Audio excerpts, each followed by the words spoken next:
Join me for the Indy 500 update beginning Wednesday at 6. Now, live from the studios of 1290 WHIO, your chance to take part in the Miami Valley's only midday radio talk forum. 1290 WHIO and Television 7 proudly present this simulcast segment of the Mike Scinto Show. Gentlemen, prices have gone up roughly how much in the last 30 days? 30 days, about 12 cents. About 12 cents a gallon. In the last 60 days, they've gone up 26 cents. 26 cents. And now there's some difference of opinion. You say they'll probably stay close to the same, and you think they're going to go up before Memorial Day, right? Maybe another dime? Probably. Okay. Robert Hines and Charles Holmes are both with the Southwestern Ohio Garage and Gasoline Dealers Association. So if indeed the oil companies are gouging us with the prices, they're gouging you folks too, right? Indeed. If right. there's a gouge going on. If there's a gouge. Yeah. Okay. I have said on this radio program a number of times, and we talked about it during the radio part of the show, that this is free enterprise. This is America. God love it. Sometimes there are things that happen that we don't like, but in a free market, free enterprise system, if the oil companies want to charge $20 a gallon for our gasoline, they have a right to, don't they? Indeed, they do. They are subject. Would you agree? They do, but I think of that type of... It'd be foolish. I'm not saying, it'd be foolish, and they would go out of business. But I'm saying, theoretically, if they want to do it, it's the law of supply and demand. Right, indeed. Yeah. Okay. And you'd concur with that? Yes. Yes. Okay. You don't want to see any kind of regulation on gasoline prices? On the prices, I don't believe so. No, I don't. No.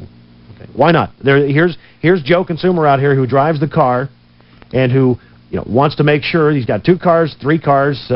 His kid drives to school, wife drives to work, he drives to work. He doesn't want to pay $1.70 for a gallon of gasoline. He wants to pay 79 cents for a gallon of gasoline. Why not? Well, let's regulate it. Let's bring it down to 79 cents a gallon. What happens there, I've never seen government regulations that they haven't ultimately hurt the consumer. They never do anything.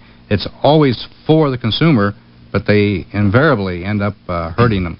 And it's like subsidies for anything. When they say, hey, we're going to help out the consumer. But I think the marketplace will adjust itself. Okay. But what's happening now, there's a lot of... there's some profiteering taking place.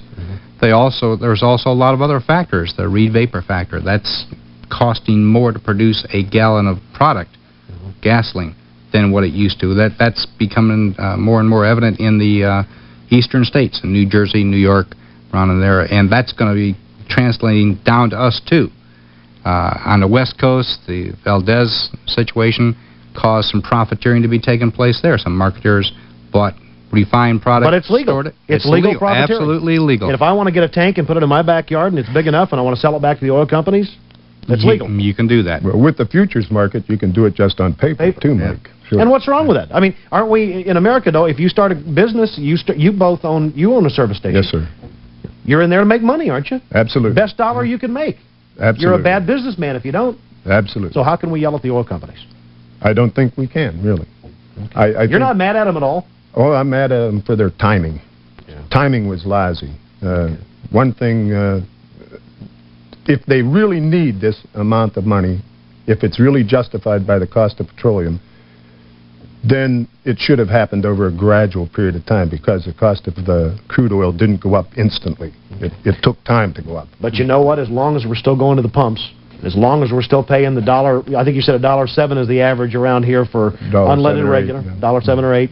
$1.17 for the next grade up. As long as we're paying that, and if it goes up another dime, we keep paying it and keep buying the same volume or a little less, and as long as they can rake that profit in, they're going to keep doing it, right? Right, and I haven't seen my volume go down. And we want the big cars. We told Detroit after the oil embargo in the 70s, we want our big cars back, didn't we?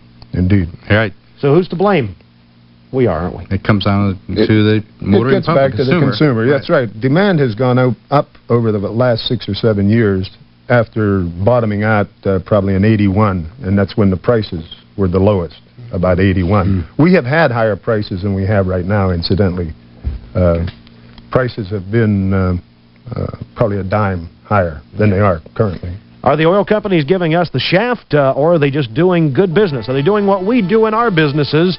Sound off about gasoline prices, about the Exxon spill, and anything else. We're going to show you exactly how you can do it on The Mike Scinto Show. You can take part in The Mike Scinto Show by calling 457-1290 or toll-free anywhere in Ohio, 1-800-345-1290.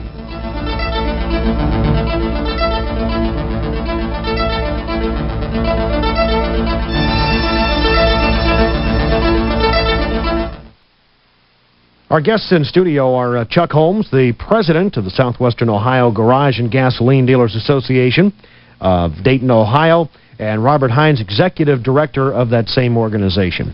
And they're in studio with us to take some of the heat, although they're pretty much on your side, the consumer, but we have some different ideas. I thought they were going to jump down my throat when I said, hey, the gas companies have a right to charge whatever they want, but they didn't. Most of the consumers probably will, though, as we go to the phones and say hello to Earl. Hi, Mike. Hello, Earl. The big thing that I don't understand about this is when things do happen, and I understand there's been some things happen that makes gasoline, that would make gasoline go up, but the thing I don't understand is why, when these things are brought out, the conditions that cause the price apparently to go up, why does that also apply to their supplies underground? And what I mean by that is immediately when that becomes known, the price goes up. That's my question. Gentlemen? Yes, that's true, but if you look at it the other side, immediately when the price goes down, that goes into effect. So if we have gasoline in the ground at a lower price and the price goes up and we raise our price, indeed we make that additional amount of money on that gasoline. All those times that the price was going down, though, the same thing was happening in reverse. We were losing that money because we made our moves at the same time that the price went down. All right. Thanks so much for calling. We say hello to Ed, a first-time caller from Northwest Dayton. You're on with our guests. Good morning, Mike. Good morning. Along the same lines, I suppose, assuming that the spill in Alaska would have a negative impact on the market, how long would it normally take before that impact would hit the pump?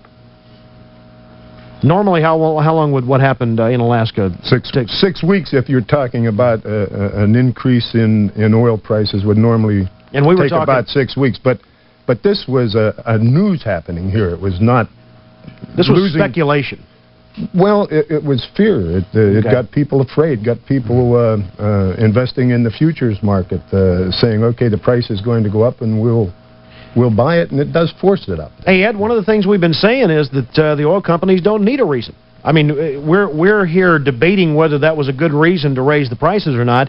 And one of the things we're saying is the oil companies don't need a reason. If they just, if the chairman of the board gets up tomorrow morning and decides he wants to raise it 25%, he should have a right to, shouldn't he? Well, I suppose so, but you have to take into consideration other factors as well, as far as the consumers are concerned. Why? What specifically? What do you need to? If they raise the price 25%, you're going to buy less gas, aren't you? Well, I would imagine so. I would hope not. That might be one way we could control things if we ourselves, the consumer, get involved and buy less, use less, and this sort of thing. Bingo, you hit it. I mean, that's what. That's right. Since we've been drinking gas like pigs, you know, that's why the prices are going up. We're out there and we're willing to pay the money for it. Supply and demand. Supply and demand. I'm sure that's true. Thanks, Ed. Thanks, Mike. Steve, you're on the Mike Scinto Show on 1290 WHIO Radio and Television 7. Hi, Mike. Hi, Steve. My only concern about the government regulation, I think we need regulation, but not on the amount or the price. I think it should be on the quality of the gas. Like the octane rating just keeps getting lower and lower and lower. It's to the point now where you have to burn the $1.31 or $1.35 a gallon gas just to keep your car from pinging. I haven't seen the octane rating lowered, though. I mean, it's been 87 for regular, and some places I've seen regular unleaded as high as 89 octane in some our mid-grade is 89. Yeah. And my truck will ping at 89 octane. I have to get up into the 90s octane. What was octane ratings back in, say, late 60s? that was up over is around 92, 93. Steve, do you think that's a manufacturer's defect, or is that a problem with the gasoline companies? Is the car being built to lower standards and specifications, or is the gasoline changing? No, that's directly related to the gasoline, to your fuel. That's the car manufacturers. Well, we as a nation have been demanding higher performance cars. As we get higher performance automobiles, we've got to have a higher octane gasoline. Come on, that simple. Now, these cars that we're driving today don't even compare to the higher performance cars of the 60s. But they're higher performance cars than the four-cylinder cars that we were driving in the late 70s. Plus, they're higher performance cars with all of the additions that the manufacturers have been forced to put on to comply with clean air restrictions. That's not high performance car. You can't even buy a high performance car in the United States anymore. You have to get a foreign model if you're going for performance.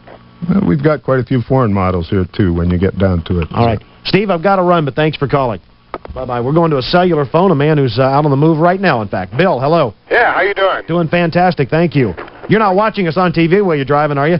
Please? I said you're not watching us on TV while you're driving, are you? No. Okay. Nothing like that. The only comment I guess I have on it, I understand the oil companies should be allowed to charge what they want, but there are also laws in this country that deal with price fixing. And I guess it concerns me that all oil companies up at the same time and down at the same time, and obviously all of them don't get their oil from exact same places. So I would think that there would be much more control over the pricing, I think, among the executives than what we are led to believe. Gentlemen, do you believe there's price fixing? No, I wouldn't call it price fixing. I think they react very quickly to each other's increases. If one goes up, they react very quickly to the increases. It's like the gasoline price wars we had in the 50s and 60s, where if one station went from 19 cents a gallon, it went down to 17 cents a gallon. Incidentally, they don't react quite that fast on the downside. Okay. Hey, Bill, thank you. You don't buy that, do you? No, I really don't. I mean, you think the chairman of all the oil companies, the majors, sit down and they say, okay, let's jack it up 5 cents today. They may not sit down and do it that way, but there are subtle ways that they do things like that. All right. Thanks so much for calling. Bye-bye. We're going to take a quick break. You are listening to and watching The Mike Scinto Show, coming to you live from the studios of 1290 WHIO Radio and the facilities of Television 7. We go to Sharonville and say hello to Mike. Hey, Mike, how you doing today? Mike, I'm doing fantastic, thank you. Welcome your guest there to the studio. Thank you. Thank you. I think you might agree with this. I think what this gas crunch hurts more, the people it hurts more, is the people who are self-employed who use their own cars for their business. What do you think about that?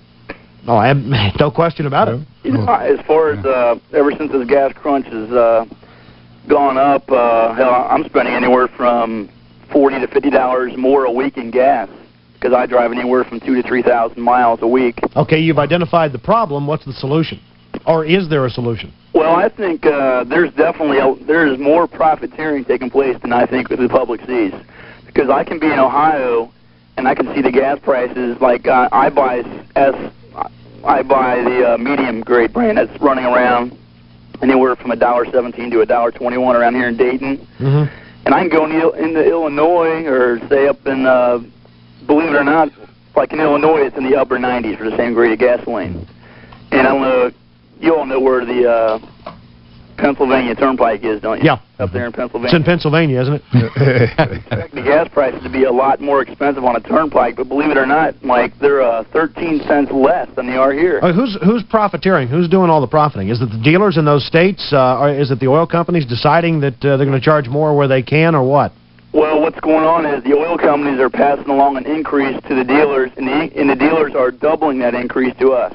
That's what's happening. Is that happening, gentlemen? Well, I've got to tell you right now that I am making exactly the same margin of profit now at $1.10 that I was making at 84 cents 2 months ago. Do you think that's pretty much the uniform across the country? I think pretty much. Yes. There are exceptions. But nobody's doubling the price. I don't know of anybody that can. We're still in competition. No. We are competing out there. Okay, Mike. Yeah, Michael, I've got to move on. I got so many people beating down my door. Okay. I appreciate you calling, though. Very much. Thank you. Bye-bye. We move on and say hello to Steve from Vandalia. Hi. Hi, Mike. Hello. Yeah, I agree with what the gentleman there on the radio are saying about they're not making their profits. We realize that the dealers aren't making that big a profit on gasoline. They never have. I think that the Public Utilities Commission should get a little bit involved in gasoline price fixing. If there is price fixing going on, you want the PUCO to regulate like they do the utilities? Right, because actually the gasoline supply is a public utility. Okay, let's find. I don't think you guys want that, do you? You want the PUCO coming in and tell you what you can charge? I hate to say it, but I've never seen a government agency do as good a job as the marketplace does. Yeah. Really. Why shouldn't? Let me ask you something, Steve. Yeah. Why shouldn't the gasoline companies and the dealers, all the way up the line, be able to charge whatever they can charge as long as you and I are going in and buying the product? Well, that's true. I mean, that's what the free market system is about. And when enough of us stop buying the product that they're putting out at their prices, if you feel they're gouging prices, then they'll have to bring the prices down, won't they? The market dictates what the price will be. Right. Well, yeah. The consumer can say, all right, this is it. We're just not going to buy anymore. Exactly. Right. It has to come down. And would you rather have that, or would you rather have the government telling them what they're going to charge? Well, it's like the airlines and the phone company and everything else. Once they deregulated it, everything kind of went berserk there for a while anyway. Okay. Maybe if the government stepped in, it might help. It may or may not help. May I say one thing, Mike? Sure. Back in the late 70s, in 1980, there was a regulation on how much profit we could make on a gallon of gas. It was something like 16.8 cents a gallon. Nobody, no dealer I know, could get within half of that.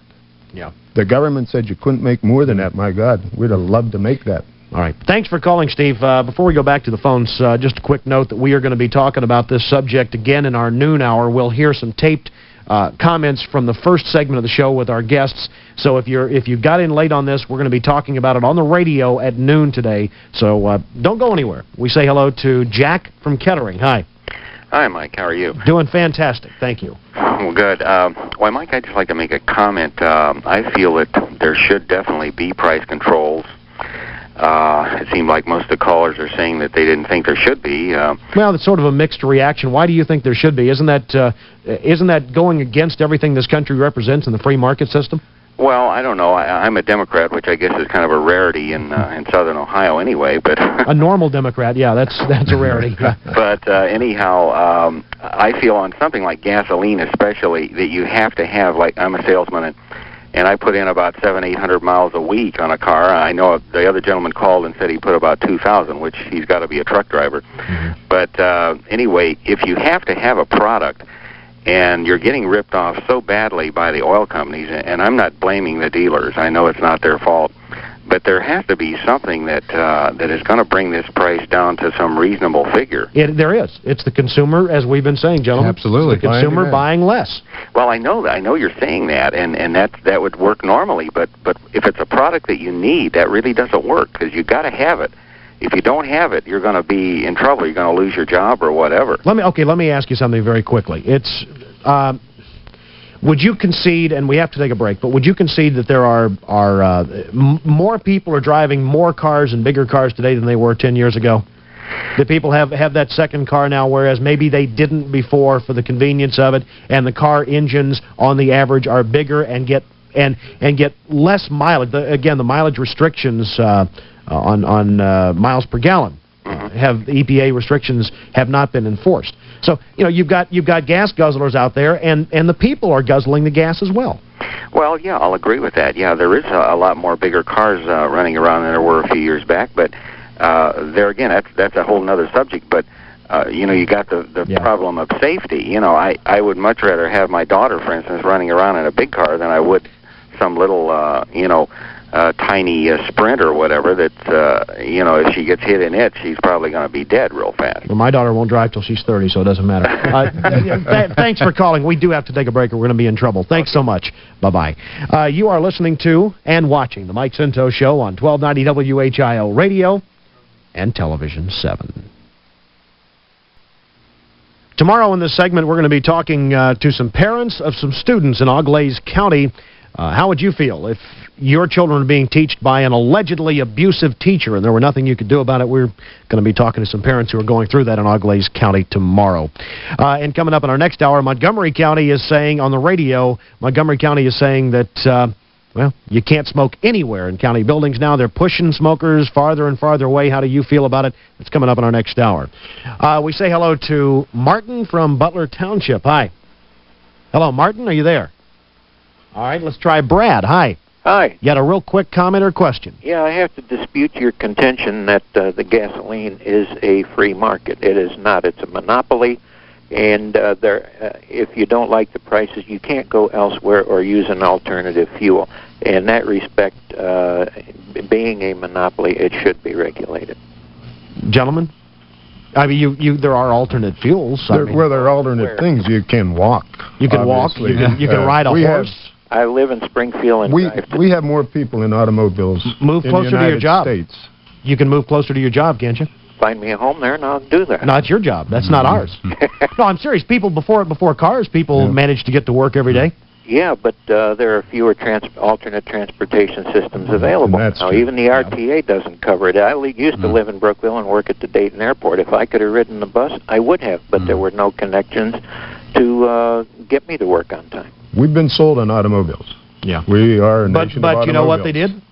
They threw the line in the water, and we took the bait, didn't we? Yeah, so now they're reeling us in, and that's the point I'm making. And I've got to run, but I'm glad you made it. Thank you. And for those people who didn't get a chance to sound off now, we will be discussing this subject again at noon today, so mark that down on your calendar. Gentlemen, thank you so much for coming in today. Thank you for having us. Talking about gasoline prices. And thanks to you for stopping by again tomorrow. We're going to talk about an allegedly abusive teacher who's still in the classroom in Auglaize County. Coming up next, are smokers being completely run out of Montgomery County? Sure sounds like it. Go out there and make it a great day.